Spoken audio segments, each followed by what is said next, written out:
And good evening, and welcome to Two Bald Guys on the Right. It has been a while, and thank you very much, YouTube, for taking us down for a little while. But we're back up, all because we don't want to bash on YouTube because it'll happen again, right? Yeah, because of something we said about the Wuhan lab. I won't get into it because I don't want them to take us down again. But it's good to be back. We may have to be careful on what we say and don't say, so we may have to speak in codes, but we'll try to make it fairly clear for most of our audience. So when we mean Biden sucks, it's Biden yucks, and Wuhan lab means ooh-on. We'll go from there. What a big day for Joe Biden today. I mean, coming off of September 11th, taking pictures with the kids. Today, White House just cut him off. Look. He's the president of the United States. And if the guy has a question, why shouldn't he get the question asked except for the reason it's a dumb question? So, right. If you don't believe me, Biden is cut off in mid-sentence and then all of a sudden, beep, thank you for joining. Thank you from the White House for joining this. So he said, can I ask a question? And I said, yeah, of course. Well, one thing I've been working on and some other things is that, and then all of a sudden in mid-sentence, they cut. If you don't believe me, here's the video from it today. Yep. One of the things that I've been working on with some others is... So that was it. They're like, bam, you're done. You could see the guys in the background going, kill it, just kill it. Yeah, he was in Boise, Idaho, discussing the wildfires and probably was going to ask a very stupid question. They were like, cut him off. And they did. It's great, isn't it, that the president of our United States is that we can trust him with an open mic? Right. The most powerful guy in the world gets cut off. Isn't that crazy? From time to time on our morning show, we'll cut somebody's mic off because they say something stupid. It's usually not me or Will. I'll just leave it. I'll just leave it at that. Right. President Trump was surprised a lot of people.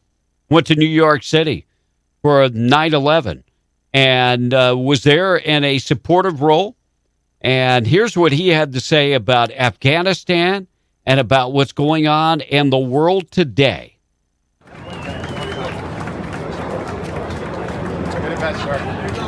And we can't let that happen because that's a stain on our country that's worse than any stain we've ever had before. It's an embarrassment. Biden didn't even speak today. He went to all three places. And he didn't speak. I wonder why he didn't speak. Now think of it. So he was also asked the question, is he going to run for president? Here's what he had to say. Are you running again? Do you have a question?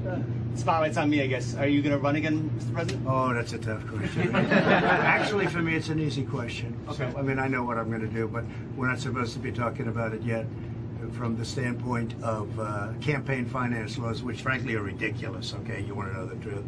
But we have to live with it. But I think you're going to be happy. Let me put it that way.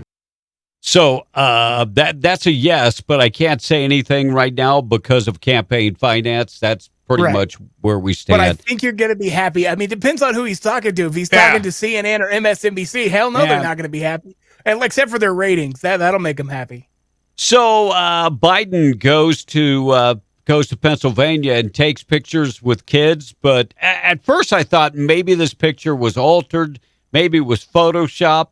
But this afternoon, Newsweek interviewed the kids and their parents. So it's for real. And Biden is oblivious to it all. By the way, Trump in a comment said, these kids are great kids. They really know who to like and who not to like. So if you can't make it out on the screen, yeah, they have Trump apparel. Yeah, 45 cap, Make America Great, Trump. And there's also a kid that maybe is not in that picture that said back again at 24. So No doubt about this. Doubt about this, but Biden is oblivious to it all. Thank you very much, Joe Biden, for what you do. Joseph, Biden, God, wake up. And can you see his creepy hand? I'm going to show you the picture again one second. His creepy hand around on the waist of this poor little girl. Anytime that you get to, touch a little girl and smell her hair is a good day for Joe Biden. It really, really is. She looks a little uncomfortable there. That's just me, though. Yeah, she's like, back off, you creep. But last week, Joe Biden started talking about mandating this vaccine, not only to federal employees, but two groups have been you don't have to do it. I mean, if you don't want to do it, number one is the Postal Service will not have to get the vaccine. You know why? Because nowadays they're in charge of elections. Right. And the union said no, so we can't have the Postal Service mad. We can't have the Postal Service mad at us because we need them to rig all the elections. I mean, if we're going to win the elections, we need the Postal Service. So they are not mandated to get the vaccine, and Congress is not mandated. Wait. The people that are telling us to get it are not mandated to get it? Of course. Good for thee, not for me. What the hell is going on? But here's what Biden had to say about getting the vaccine. It's going to be mandated, and OSHA will be keeping up with that. And not good for a lot of people, a lot of doctors and nurses that will be removed from their job. Also, skilled workers removed from their jobs because they don't want to get it. Here's what Biden had to say.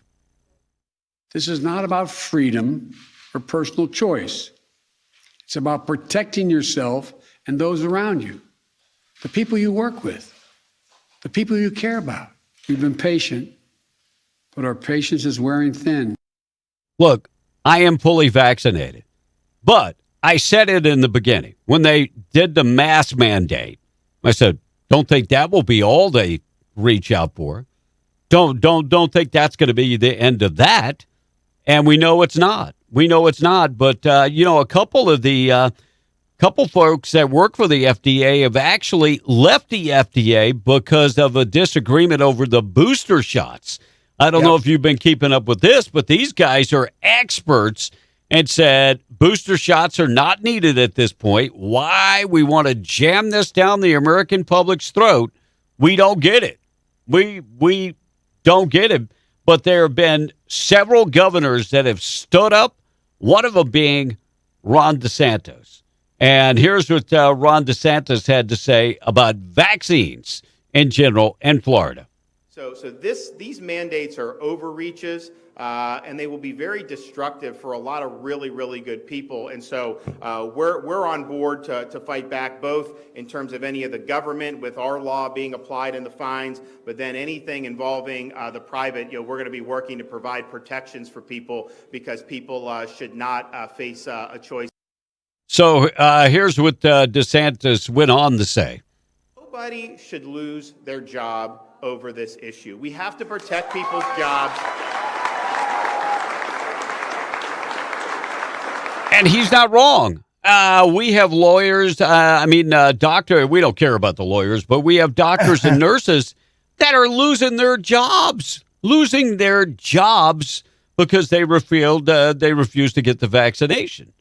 And so we're already here in the state where me and Will live, 6,500 nurses, a shortage of 6,500 nurses, and we're eliminating nurses. Boy, that's the greatest idea I've ever heard.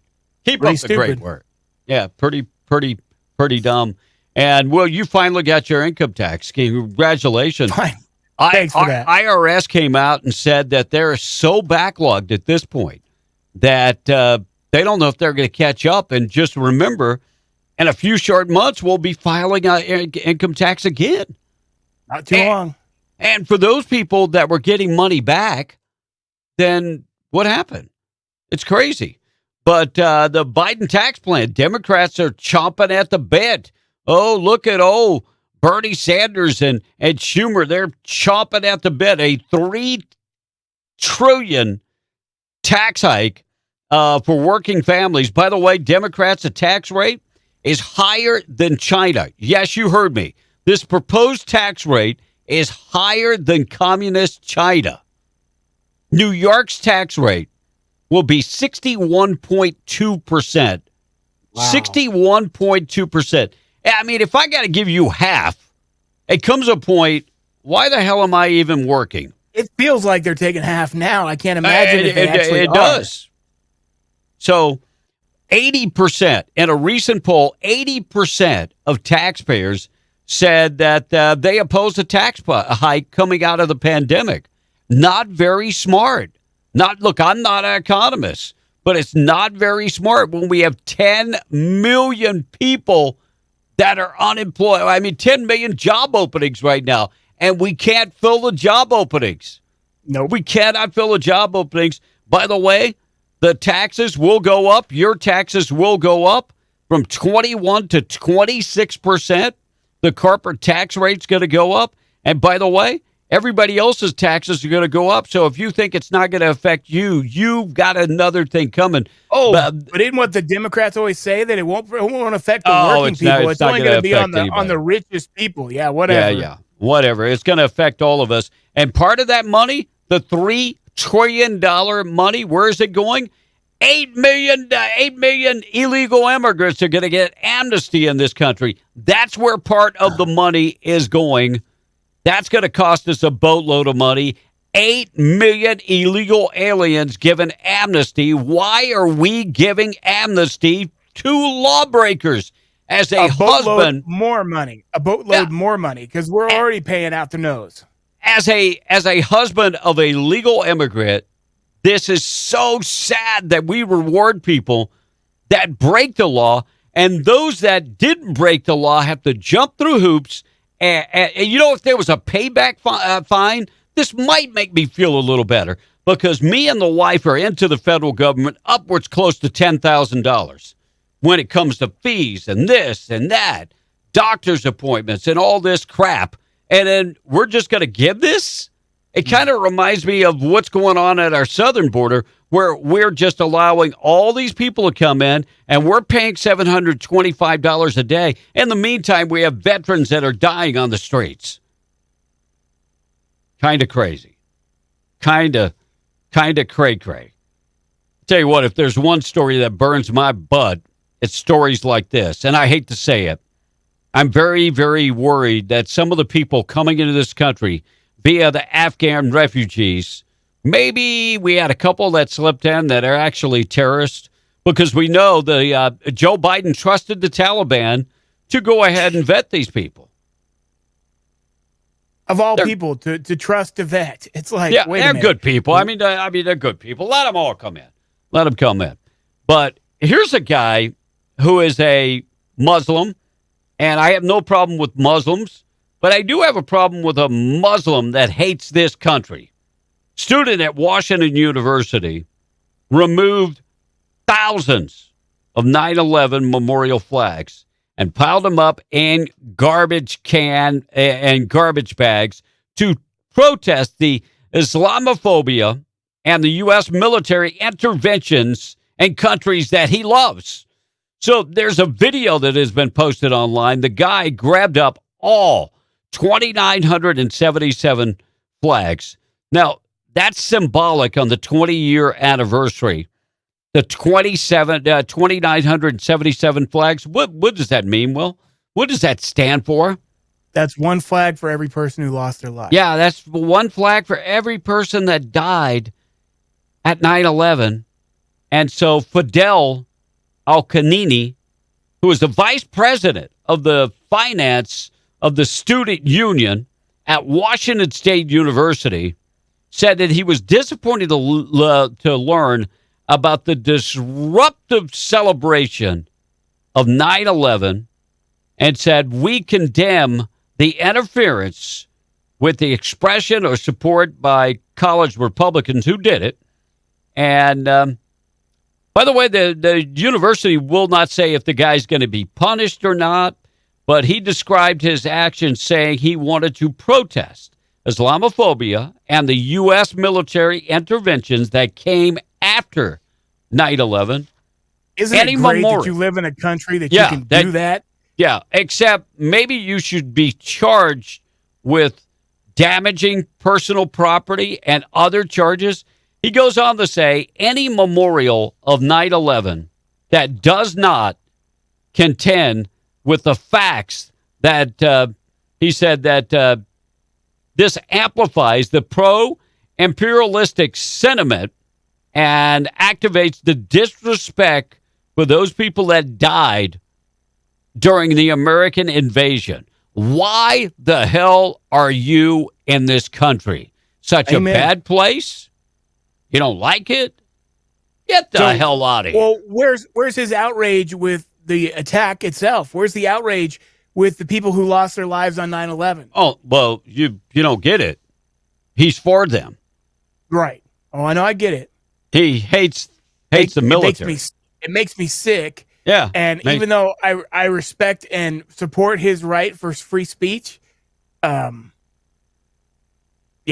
it's anti-American hate and fear and things like that, here's my thing. If the shoe was reversed and someone had taken down a bunch of Black Lives Matter flags, they would be charged with a hate crime. Done. It would be done. Speaking of Afghanistan, boy, I tell you what, pretty sad. Had a hearing today about Afghanistan. And the Democrats, oh my goodness, making up every excuse. It's Trump's fault. Yeah, making up every excuse. They defended the president and the Secretary of State, Anthony Blinken. Who would you think? You would think that the guy would be there, right? You would think that he would be there. I don't need to be in a damn Zoom meeting. I need to be there with you guys. Well, Congressman Scott Perry cornered him, and here's what Blinken had to say about why wasn't he there. Mr. Blinken, assuming it's not classified, can you tell us where you are today? Yes, I'm at the State Department. Oh, couldn't be bothered to come down here and see Congress. All right, that's great.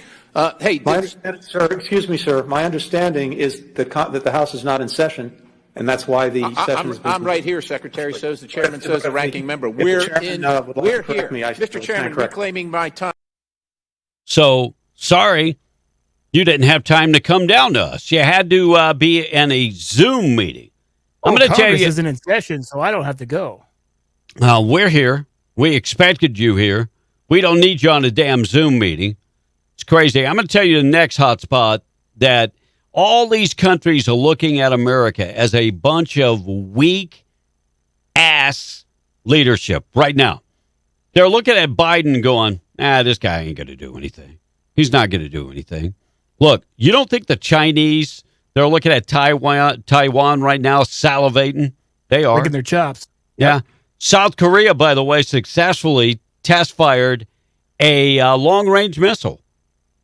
It had been, about almost 2 years since they test-fired any missiles. You know why? Because they had an agreement with Trump. Trump made an agreement with them.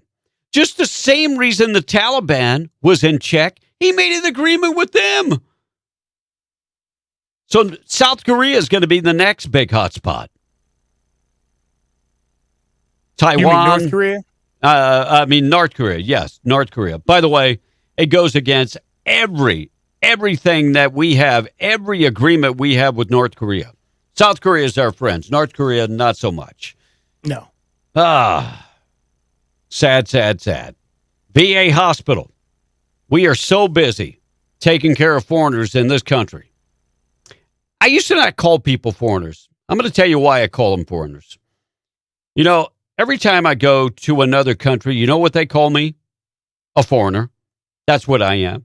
We're so busy taking care of all these foreigners that come across our southern border or come across via seeking amnesty, whatever the case is. We don't have time to take care of our own. Massachusetts VA broke the law.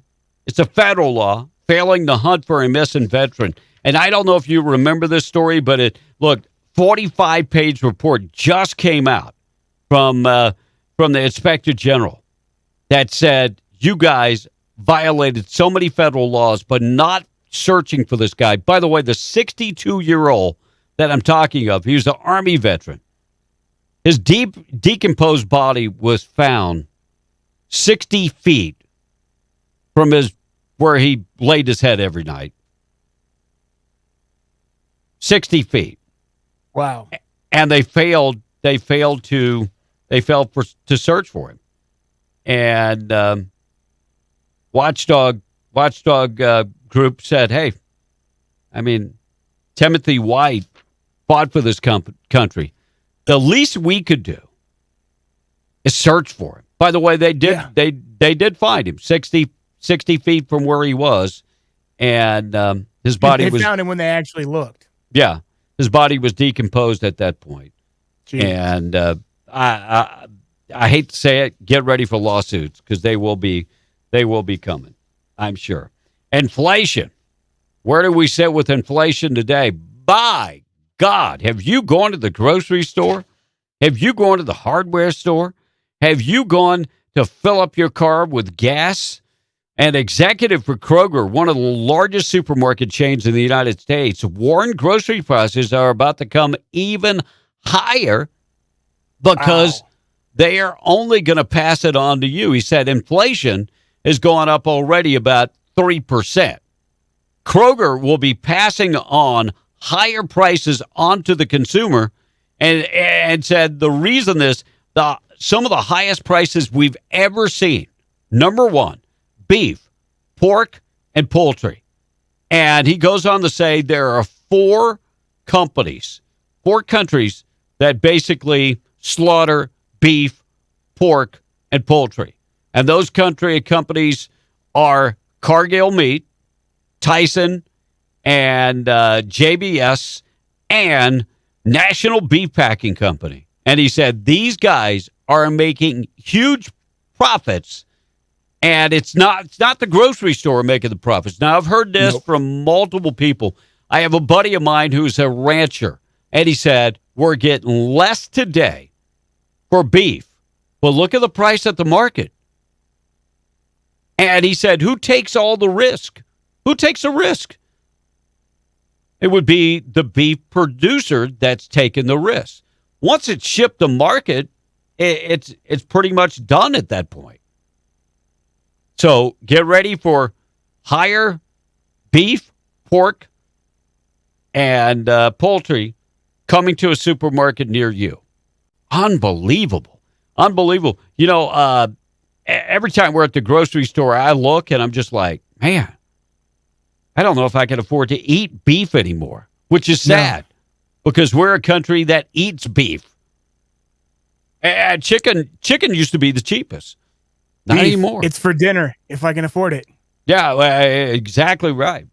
Jack Morris just got off suspension. Congratulations. By the way, he's a voice of the Detroit Tigers and made some comments that were not good. By the way, he's a Hall of Famer, has been the voice of the Detroit Tigers, and made some comments about an Asian player. And by the way, when the Asian player heard it, he said, I didn't see the video, but he said, personally, I'm not offended. I don't take anything personally. And so he kind of talked about how great this player was and did so in kind of an Asian accent. Well, the player doesn't have take offense, but other people did. And so this guy's coming off. Yeah. So help me with. Are all upset. Help me with this name because I do not watch baseball. Shai Otani. Anyway, he's the greatest thing in baseball, and so this guy gets suspended because of the whole thing. And by the way, the baseball player's like, I'm not offended. I'm just glad to be making millions over here. I mean, I could be back. Yeah, he's like, I thought it was kind of funny. Yeah. And Joe Biden, by the way, want to read a new book? There is a new book out, and it's about Joe Biden, the Biden crime family, and some of the racist things that Joe Biden was involved in. The house that Joe Biden owns right now is evidently sitting on some land that was confiscated from African Americans. And that's where the problem arises from. But the name of the book is The Bidens. And check that out. That picture that's on the screen right now, that's Robert Byrd, KKK leader, Joe Biden's buddy, as you can see it. But check the book out. It goes on sale. I think it's as tomorrow. they're holding hands. As they're holding hands because Joe Biden was tight. Yeah, Robert Byrd was one of Joe Biden's mentors back in the day. Yeah, I mean, they were tight, and he was the leader of the KKK. So thank you very much, Robert Byrd and Joe Biden. I tell you what, I hate to call the president names, but we still have American citizens in Afghanistan today. If that doesn't scare the hell out of you, nothing will. Nothing will. I always like to tell my liberal friends, if there are any of them that are watching this podcast tonight, please tell me one good thing that Biden has done. I just need one. Just one. Hey, don't forget to, we never get that answer. Please like, share, subscribe, tell your friends about Two Bald Guys on the Right. We are back. And we'll be back Thursday. We're going to be talking about what's going on in New Mexico. We got a lot of things going on. Supreme Court made a ruling today that taillights are not required in New Mexico. It's crazy. So we'll talk about that coming up. Blinkers aren't needed in Texas, so why do you need taillights in New Mexico? Hey, that's Louisiana, that no blinkers. That's the way it was taught. I mean, I don't know. Our deal is we're going to let them make people guess about the whole thing. Yeah. I don't know. Texas is pretty bad about it, too. And by the way, if you go to a college football game, please continue with the Joe Biden chant. It does my heart so good to hear young people chanting the phrase. It sounds a lot like Duck Biden, Duck Biden, Duck Biden, and not just at one school. Even over the weekend, there were like 5 different games where the Duck Biden cheer was going on. So if you're going to a college football game, Duck Biden is a necessity. Please do it. And coming from kids, millennials, or younger than millennials, it makes my heart feel really good. So keep it up, please. There you go. So thank you, guys. Don't forget, we're streaming our audio version of the podcast on all of the platforms, Podbean and iTunes and Amazon, wherever you can get a podcast, you can hear us there. And don't forget, like Kevin mentioned, please hit the subscribe button and come back and check us out on Thursday for the New Mexico edition of Two Bald Guys on the Right. God bless you guys. We'll see you next week. Well, we'll see you Thursday.